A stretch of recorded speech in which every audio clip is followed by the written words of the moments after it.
Hello everyone, in this video we will compare LibreCAD and FreeCAD. LibreCAD and FreeCAD are both open source CAD tools, but they serve very different purposes, so the best one for you depends on whether you need 2D or 3D capabilities. LibreCAD is a 2D CAD application. It's lightweight, simple to use and ideal for creating floor plans, mechanical parts or any drawing that requires only 2 dimensions.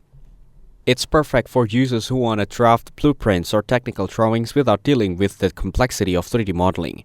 Since it's pure 2D, it lacks features like parametric modeling, simulation, or 3D rendering.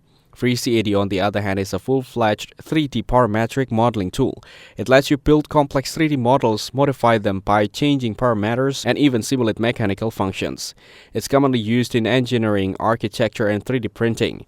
Although it also supports 2D drawings through the TechDraw workbench, its real strength lies in creating detailed 3D models with precision.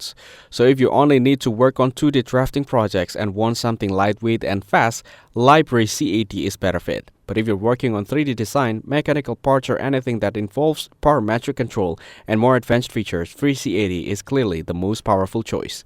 Thanks for watching. Make sure to like and subscribe for more content like this.